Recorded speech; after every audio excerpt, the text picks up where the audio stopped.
నమస్కారం కే న్యూస్ కి స్వాగతం హెడ్లైన్ చూద్దాం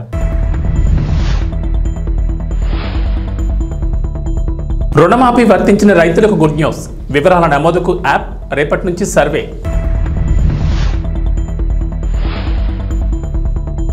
విజయవాడలో ఎంపాస్ కలకలం డిఎంఎన్హెచ్ఓ క్లారిటీ జీజీహెచ్లో ప్రత్యేకంగా వార్డుల ఏర్పాటు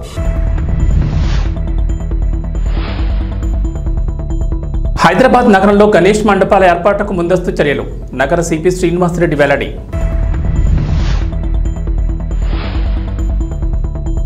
తెలంగాణకు రెయిన్ అలర్ట్ నేడు పలు జిల్లాల్లో భారీ వర్షాలు ఎల్లో అలర్ట్ జారీ తెలంగాణ ప్రభుత్వం 2 లక్షల రైతు రుణమాఫీ పథకం అమలు చేసిన సంగతి తెలిసిందే మొత్తం 3 విడతల్లో రైతుల ఖాతాల్లో డబ్బులు జమ చేశారు మొత్తం 31,000 కోట్లు రైతుల అకౌంట్లలో జమ చేసినట్లు సర్కార్ వెల్లడించింది అయితే కొందరు రైతులకు అర్హతలున్న రుణమాఫీ వర్తించలేదు రేషన్ కార్డు లేకపోవడం ఆధార్ కార్డులో తప్పులు పట్టాదారు పాస్ పుస్తకంలోని పేరుతో సరిపోలకపోవడం వంటి కారణాలతో వారికి రుణమాఫీ కాలేదు దీంతో ఆయా రైతులు ఆందోళన వ్యక్తం చేస్తున్నారు ఈ నేపథ్యంలో అటువంటి రైతులకు రైతు రుణమాఫీ వర్తించేలా ప్రభుత్వం కీలక నిర్ణయం తీసుకుంది ఆయా రైతుల వివరాల నమోదుకు రైతు భరోసా పంట రుణమాఫీ యాప్ను తెలంగాణ వ్యవసాయ శాఖ రూపొందించింది ఈ యాప్ను ఇప్పటికే అన్ని జిల్లాల వ్యవసాయ అధికారులు డివిజన్ మండల స్థాయిలోని వ్యవసాయ విస్తరణాధికారులకు పంపించింది వారు రుణమాఫీ వర్తించిన రైతుల సమాచారం తెలుసుకుని యాప్లో నమోదు చేయాలని ప్రభుత్వం మార్గదర్శకాలు జారీ చేసింది రేపటి నుంచి ఈ సర్వే ద్వారా యాప్లో వివరాల నమోదు ప్రక్రియ ప్రారంభమవుతుందని అధికారులు తెలిపారు మన దేశంలో ప్రతి ఏడాది గణేష్ నవరాత్రి ఉత్సవాలు ఘనంగా నిర్వహిస్తారు పల్లె పట్టణం అనే తేడా లేకుండా గల్లీ గల్లీలో గణనాథుడు కొలువు తీరుతాడు ఈ ఉత్సవాల్లో ముఖ్యంగా యువత ఎక్కువగా పాల్గొంటారు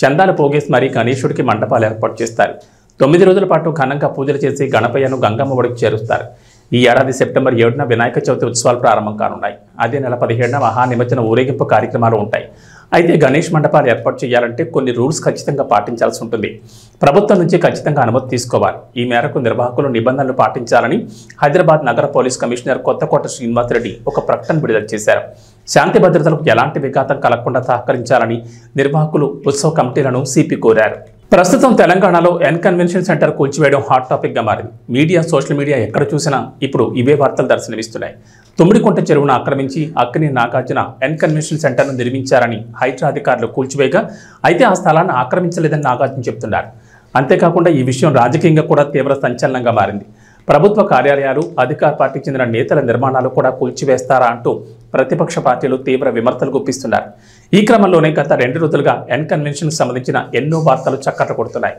ఈ సందర్భంగా ఎన్ కన్వెన్షన్ విషయంలో వస్తున్న వదంతులు నమ్మొద్దంటూ అక్కినేని నాగార్జున అభిమానులు శ్రేయోభిలాషులకు విజ్ఞప్తి చేశారు ఎన్ కన్వెన్షన్ కూల్చివేత విషయంలో తాను హైకోర్టు వెలువరించే తీర్పు కట్టుబడి ఉంటానని ఈ సందర్భంగా నాగార్జున తెలిపారు తీర్పు వెలువడే వరకు ఎలాంటి వదంతులు అవాస్తవాలు నమ్మొద్దని ట్విట్టర్ వేదికగా విజ్ఞప్తి చేశారు ఈ మేరకు ట్వీట్ చేసిన నాగార్జున ప్రియమైన అభిమానులు శ్రేయోభిలాషులకు ఎన్ కన్వెన్షన్కు సంబంధించి వస్తున్న వార్తల్లో వాస్తవాల కంటే ఊహాగానాలు ఎక్కువగా వినిపిస్తున్నాయి పట్టాభూమిలోనే కన్వెన్షన్ నిర్మించాం ఒక్క సెంటు కూడా ఆక్రమించలేదు తుమ్మిడికుంట చెరువు ఆక్రమణ గురి కాలేదని special court AP land grabbing act 24/2/2014న ఓ ఆర్డర్ ఎస్ఆర్ 3943/2011 ద్వారా జడ్జిమెంట్ ఇచ్చింది ప్రస్తుతం నిర్మాణం చట్టబద్ధతపై నిర్ణయాధికారం కోసం హైకోర్టును ఆశ్రయించాం న్యాయస్థానం తీర్పును కట్టుబడి ఉంటాను అవాస్తవాలు నమ్మకండి తెలిపారు ఆంధ్రప్రదేశ్ ప్రభుత్వం కీలక నిర్ణయం తీసుకుంది యువతకు సంబంధించి సరికొత్త కార్యక్రమాన్ని తీసుకొస్తోంది రాష్ట్రంలో ఔత్సాహిక పారిశ్రామికవేత్తలుగా ఎదగాలి అనుకునే యువతకు చేయూతనివ్వాలని భావిస్తోంది రాష్ట్ర ప్రభుత్వం ఎలాంటి వారి కోసం ఈడీపీ అనే కొత్త కార్యక్రమాన్ని అమలు చేయాలని భావిస్తోంది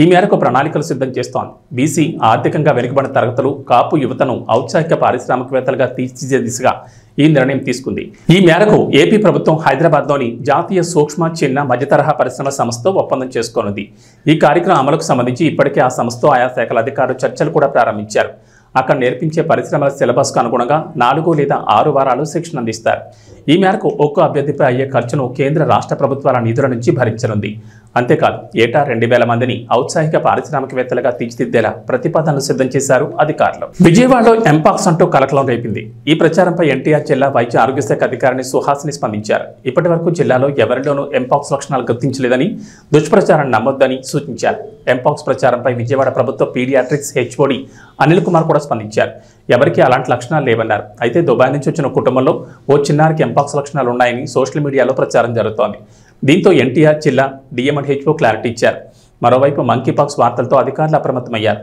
ఒకవేళ ఎంపాక్స్ కేసులు వస్తే యుద్ధ ప్రాతిపదికన చర్యలు చేపట్టేందుకు సిద్ధమయ్యారు ఈ మేరకు విజయవాడ కొత్త ప్రభుత్వ ఆసుపత్రిలో 6 పడకలు అత్యాధునిక వైద్య పరికరాలతో ప్రత్యేకంగా వార్డు ఏర్పాటు చేశారు వైద్య ఆరోగ్య శాఖ అధికారులు ఆరోగ్య శాఖ ఉన్నతాధికారుల ఆదేశాలతో సూపర్ స్పెషాలిటీ బ్లాక్లో వార్డును ఏర్పాటు చేసినట్లు ఆసుపత్రి సూపరింటెండెంట్ డాక్టర్ వెంకటేష్ తెలిపారు. అలాగే ఎంపాక్స్ మీద వచ్చే వదంతులను ప్రజలు నమ్మొద్దని, ఒకవేళ ఆ వ్యాధి వ్యాప్తి చెందితే తగిన చర్యలు తీసుకునేందుకు అన్ని విధాలుగా సిద్ధంగా ఉన్నామని ఆయన చెప్పారు. జనగామ జిల్లా దేవరుప్పల మండల కేంద్రంలోని బోనాల పండుగ వేడుకలను గ్రామస్తులు ఘనంగా నిర్వహించారు. ఈ సందర్భంగా యువత, మహిళలు గ్రామాల్లో బోనాలతో ఊరేగింపుగా బయలుదేరారు. డప్పు నృత్యాలతో మహిళలు పెద్ద ఎత్తున బోనాలతో గ్రామాల్లో తిరిగి అమ్మవార్లకు పూజలు నిర్వహించారు. పిల్ల పాపలను చల్లగా చూడాలని, పాడి పంటలు సమృద్ధిగా పండాలని అమ్మవారికి బోనం సమర్పించి మొక్కులు చెల్లించుకున్నారు.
ముఖ్యమంత్రి రేవంత్ రెడ్డి తమ్ముడు తిరుపతి రెడ్డి కొడంగల్లో షాడో ఎమ్మెల్యేగా చలామణి అవుతున్నారని కొడంగల్ నియోజకవర్గానికి చెందిన రైతులు ఆరోపించారు. పచ్చని మా పంట పొలాల్లో ఫార్మా కంపెనీలు స్థాపించాలనే ప్రభుత్వం నిర్ణయాన్ని కొడంగల్ నియోజకవర్గ రైతులు వ్యతిరేకించారు.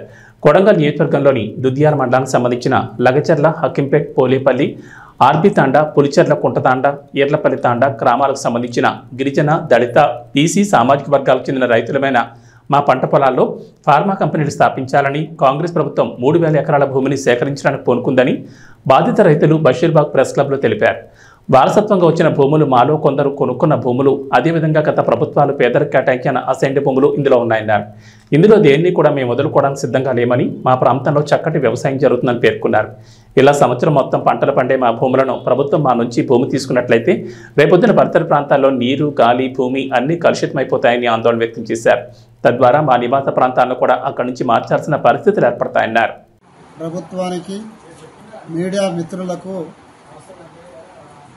అక్కింపేట, పూలపల్లి, లగచర్ల, కోటిబండ తాండా, వీర్లపల్లి తాండా, పులిచెర్లకుంట తాండా ప్రజల తరఫున ముందు నమస్కారాలు తెలియజేస్తున్నాం. మా బాధ ఏంటంటే రేవంత్ రెడ్డి ప్రభుత్వం వచ్చిన తర్వాత మా గ్రామాలు, ఇక్కడ చెప్పిన గ్రామాల నుంచి 1500 ఎకరాల భూమి కబ్జా చేయడం కొరకు ఆల్రెడీ నోటీసులు ఇచ్చారు. వికారాబాద్ కలెక్టర్ ద్వారా నోటీసులు ఇవ్వడం జరిగింది. ఫార్మా కంపెనీ మేము పెడతాము అని. వ్యవసాయదారులు అయితే ఇక్కడ ఉన్నోళ్ళు అద్దెకరము, ఎకరా, 2 ఎకరాలు, 3 ఎకరాల లోపు ఉన్న సన్నకారు, చిన్నకారు, పేద రైతులు మాత్రమే మా భూములు గుంజుకుంటా అని అంటున్నారు. అక్కడ పెట్టడం వల్ల మా మొత్తం వాటర్ పొల్యూషన్ అవుతుంది. ఒకటి, మా భూములు పోతున్నాయి. 2, ఇన్ని గ్రామాల ప్రజలు నిరుద్యోగులమై రోడ్ల మీద పడి అడక్క తినవలసి వస్తుంది. దయచేసి మేము మనవి చేసేది ఏంటంటే, మీకు ఆ ఫార్మా కంపెనీ మాకొద్దు. మీరు ఎక్కడన్నా ప్రభుత్వ భూమికి, అదే కొడంగల్ తాలూకాలో నయలారం దగ్గర 2000 ఎకరాలు, దుద్యాల, తొగపురం దగ్గర 7000 ఎకరాలు, మాకు తెలిసిన ఒకడికి ఇంకా తెలియని భూమి చాలా ఉంది.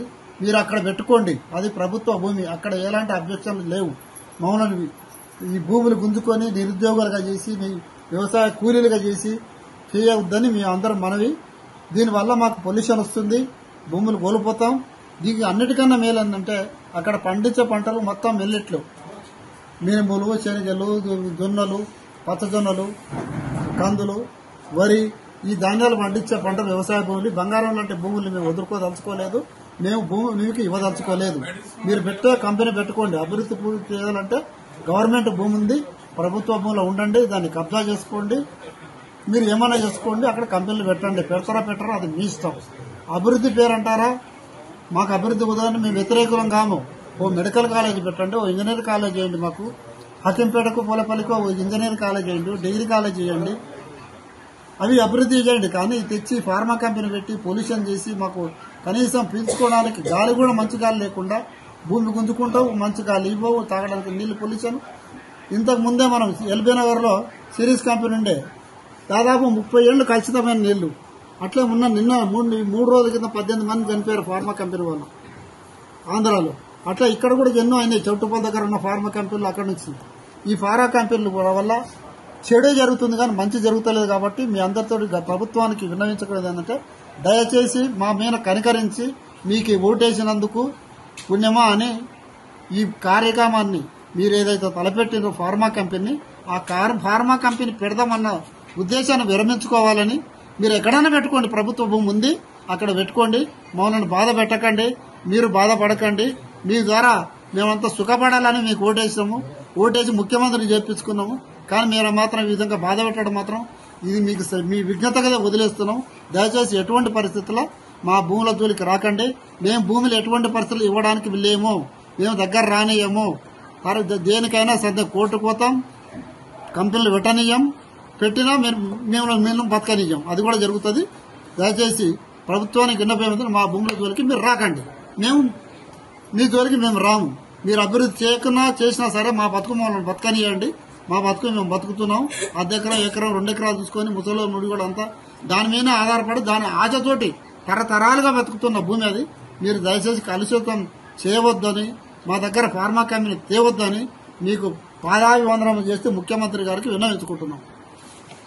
శనివారం కలెక్టర్ కార్యాలయం మీకోసం సమావేశం నందు జిల్లాలోని తహసీల్దార్లు, టీటీలు, సర్వేయర్లు, వివిధ శాఖల రెవెన్యూ అధికారులతో పీజీఆర్ఎస్ ఫిర్యాదులు, స్వచ్ఛ ఆఫీస్ రికార్డ్, కుల ధృవీకరణ పత్రాలు, అసైన్ ల్యాండ్స్, పట్టా ల్యాండ్స్, ఓల్డ్ ల్యాండ్స్, ఖరీఫ్ ధాన్యం కొనుగోళ్లు తదితర అంశాలపై సమీక్ష నిర్వహించారు. ఈ సందర్భంగా జిల్లా joint collector T Rahul Kumar Reddy మాట్లాడుతూ మీకోసం పీజీఆర్ఎస్లో అందిన ఫిర్యాదులను నాణ్యతతో త్వరితగతిన పరిష్కరించారన్నారు. ప్రభుత్వం మీకోసం ఫిర్యాదులపై ప్రత్యేక దృష్టి సారించడం జరిగిందని తెలిపారు. ప్రతి ఫిర్యాదును క్షుణ్ణంగా చదవడం, అర్జీదారుడు ఫిర్యాదును అందజేసే టైం సమయంలో చెప్పే విషయాలను శ్రద్ధగా వినడం చేయాలన్నారు. అవసరమైతే అర్జీదారులను పిలిపించుకుని ఎన్ని రోజుల్లో ఏ విధంగా సమస్యను పరిష్కరించడానికి వీలవుతుందో కూడా తెలియజేయాలన్నారు. స్వచ్ఛ ఆఫీస్ రికార్డ్స్ మెయింటెనెన్స్ బాగా ఉండాలన్నారు. రికార్డు రూముల్లో విద్యుత్ షార్ట్ సర్క్యూట్ జరగకుండా అన్ని విధాల జాగ్రత్తలు తీసుకోవాలని ఆయన సూచించారు. ఇప్పటికే జారీ చేసిన కుల ధృవీకరణ పత్రాలకు సంబంధించి క్షేత్రస్థాయిలో మచ్చుకు కొన్ని పరిశీలించి పూర్తి రికార్డులను సిద్ధం చేసి ఈ నెల 28 లోపుగా సమర్పించారన్నారు. ఏదైనా మార్పులు చేర్పులు ఉంటే సవరణకు జాబితాను పంపాలన్నారు. అసైన్ ల్యాండ్స్, డి నమూనా పట్టా ల్యాండ్స్, ఫ్రీ హోల్డ్ ల్యాండ్స్ గురించి చర్చించారు. జిల్లాలో ప్రభుత్వ భూములను మండలాల వారీగా గుర్తించి నివేదిక సిద్ధం చేయాలని ఆదేశించారు. ఈ సమావేశంలో జిల్లా రెవెన్యూ అధికారి J Udaya Bhaskar Rao, KRRC special deputy collector మరియు Tadepalligudem in-charge RDO B Sivanarayana Reddy, Narsapuram RDO M Achyut Ambarish, collectorate land superintendent CH Ravikumar, మండల తహసీల్దార్లు, డీటీలు, సర్వేయర్లు, civil supply, land and registration అధికారులు తదితరులు పాల్గొన్నారు. ఇక్కడ ఏమైనా ఇంక్లూడ్ చేయకుండా ఇంకా ఏమైనా ఉంటే కూడా అది మీ ఆర్ఎస్ఆర్లో ఉంటే అది మీ దృష్టిలో తెలియాలి. ఈ విఆర్ఓస్ ఎవరు మీకు చెప్పుకున్నాం అంటే అది మీకు తప్పవుతుంది. మరి ఎట్టి పరిస్థితుల్లో మీరు ఆర్ఎస్ఆర్ వెరిఫై చేసి 22 వెరిఫై చేసి తెలిసిపోతుంది. మ్యాక్సిమం కూడా ఆర్ఎస్ఆర్ ఉన్నవి ఇప్పటికీ 22లో పెట్టుంటారు. 2 days back many minority communities have come and requested for marriage grounds కానీ కమ్యూనిటీ హాల్స్కి కానీ ల్యాండ్ లేదని చెప్పేస్తాం డైరెక్ట్గా. అలా కాకుండా అసలు ముందు మన దగ్గర ఉన్న గవర్నమెంట్ ల్యాండ్ ఎంత ఉంది అనేది ప్రతి తహసీల్దార్కి తెలిసి ఉండాలి. మన జిల్లాలో ఇంత ఉందని చెప్పి మనం చెప్పగలగాలి. డెఫినెట్గా this government will look for developmental aspects. So గ్రామ సచివాలయ పరిధిలో, గ్రామ పంచాయతీ పరిధిలో కమ్యూనిటీ ఇన్ఫ్రాస్ట్రక్చర్కి ల్యాండ్స్ ఏమైనా ఉన్నాయని అడుగుతారు. Or for communal purposes like minority burial grounds కానీ కమ్యూనిటీ హాల్స్కి అడుగుతారు ఖచ్చితంగా. సో అప్పుడు మళ్ళీ హడావుడి లేకుండా ఇప్పుడే వెతికి పెట్టుకోండి. ఎన్ని రోజులు పడుతుంది? 1 వీక్ సరిపోతుందా? సో వెనస్డే టు వెనస్డే అంటే 20 నెక్స్ట్ వెనస్డే రెవెన్యూ విలేజ్ వారీగా ఏ సర్వే నెంబర్ ఎంత ఎక్స్టెంట్ ఉంది. If it is under encroachment then we have to remove that encroachment. ఏంటి అనేది ఇచ్చినారు. మేబీ రీసెంట్ గా ఇచ్చిన ఫ్రెష్ అసైన్మెంట్ ఏమి ఇవ్వలేదా? మొన్న పెట్టిన జనవరి ఫిబ్రవరి ఏం చేయలేదు. ఎనివే చేయడానికి లేదు. మీరు ఫైల్స్ కూడా ఏమి పంపించండి దానికి సంబంధించి. 596 ప్రకారం మనకు వచ్చిందే తక్కువ. విజయ్ దేవరకొండ తన సినిమాల ఫలితాల గురించి నిర్మోహమాటంగా చెప్పేస్తుంటాడు. ఫ్లాప్ అయితే ఫ్లాప్ అని, హిట్ అయితే హిట్ అని చెప్పేస్తుంటాడు. డియర్ కామ్రేడ్ సినిమా మిశ్రమ ఫలితం వచ్చినప్పుడు ఒప్పుకున్నాడు. కానీ డియర్ కామ్రేడ్ మంచి చిత్రమే, కానీ తేడా కొట్టిందని, సెకండ్ హాఫ్ని ఇంకాస్త బెటర్గా తీసుంటే బాగుండేది అన్నట్లుగా చెప్పుకొచ్చాడు. డియర్ కామ్రేడ్ మీద వచ్చిన కన్స్ట్రక్టివ్ క్రిటిసిజంను విజయ్ తీసుకున్నాడు. లైగర్ ప్రమోషన్స్లో విజయ్ కాస్త హద్దులు దాటాడు. హైప్ పెంచే క్రమంలో ఇష్టం వచ్చినట్లుగా మాట్లాడాడు. సినిమా మీద నమ్మకంతో కంటే అతి నమ్మకంతో ఉన్నాడు. అందుకే లైగర్ తేడా కొట్టేసింది. బాక్సాఫీస్ వద్ద ఘోర పరాజయంగా లైగర్ నిలిచింది. మామూలుగా అయితే అర్జున్ రెడ్డి సెంటిమెంట్ రిపీట్ అవుతుందని అంతా అనుకున్నారు. ఆగస్టు 25న అర్జున్ రెడ్డి వచ్చి బ్లాక్ బస్టర్ హిట్ అయింది. అదే తేదీన లైగర్ వస్తుంది కాబట్టి అది కూడా బ్లాక్ బస్టర్ అవుతుందని అనుకున్నారు. కానీ తేడా కొట్టేసింది. అర్జున్ రెడ్డి వచ్చి 7 ఏళ్ళు అవుతుందని విజయ్ దేవరకొండ ట్వీట్ వేశాడు. ఫుల్ వర్షన్ను 10th యానివర్సరీకి రిలీజ్ చేద్దామని సందీప్ రెడ్డి వంగాను ట్యాగ్ చేశాడు. సరే చేద్దామంటూ విజయ్కి సందీప్ రెడ్డి రిప్లై ఇచ్చాడు. ఇలా అర్జున్ రెడ్డి మీద అయితే విజయ్ ట్వీట్ చేశాడు. కానీ లైగర్ అనే సినిమా ఒకటి వచ్చిందనే విషయాన్ని విజయ్ మర్చిపోయినట్లుగా కనిపిస్తోంది. ఇక వాతావరణ విషయానికి వస్తే తెలంగాణలో గత కొన్ని రోజులుగా భారీ వర్షాలు కురుస్తున్నాయి. ఎడతెరిపి లేకుండా కురుస్తున్న వర్షాలతో రాష్ట్రంలోని చెరువులు, జలాశయాలు, ప్రాజెక్టులు జలకళను సంతరించుకున్నాయి. అయితే ఇప్పట్లో రాష్ట్రాన్ని వీడేలా కనిపించడం లేదు. తెలంగాణలో నేడు కూడా వర్షాలు కురుస్తాయని హైదరాబాద్ వాతావరణ శాఖ అధికారులు వెల్లడించారు. పలు జిల్లాల్లో భారీ వర్షాలకు ఛాన్స్ ఉందన్నారు. ఉపరితల ద్రోణి, యాక్టివ్గా ఉన్న నైరుతి రుతుపవనాల కారణంగా రాష్ట్రంలో వర్షాలు కురుస్తాయని చెప్పారు. నేటి నుంచి 5 రోజుల పాటు రాష్ట్రంలో వర్షాలకు ఛాన్స్ ఉందని అన్నారు. నేడు నిజామాబాద్, నిర్మల్, భద్రాద్రి కొత్తగూడెం, వికారాబాద్, ఆదిలాబాద్, కొమరంభీం, ఆసిఫాబాద్, మంచిర్యాల, ఖమ్మం, సంగారెడ్డి, వనపర్తి, జోగులాంబ, గద్వాల, నారాయణపేట జిల్లాలో భారీ వర్షాలకు ఛాన్స్ ఉందని చెప్పారు. ఈ మేరకు ఆయా జిల్లాలకు ఎల్లో అలర్ట్ జారీ చేశారు. ఇక మిగిలిన జిల్లాలో ఓ మోస్తరు నుంచి తేలికపాటి వర్షాలు కురవచ్చని వాతావరణ శాఖ అధికారులు అంచనా వేస్తున్నారు. ఇక మంగళవారం మంచిర్యాల, కొమరంభీం, ఆసిఫాబాద్, ఆదిలాబాద్, కరీంనగర్, వరంగల్, హనుమకొండ, నిర్మల్, పెద్దపల్లి, భూపాలపల్లి, ఖమ్మం, సిద్దిపేట, భువనగిరి, వికారాబాద్, ములుగు, కొత్తగూడెం, సంగారెడ్డి, కామారెడ్డి, మెదక్ జిల్లాల్లో వర్షాలు కురిసే అవకాశం ఉందని వాతావరణ శాఖ వెల్లడించింది. ఇవి బులెటిన్ విశేషం. నమస్కారం.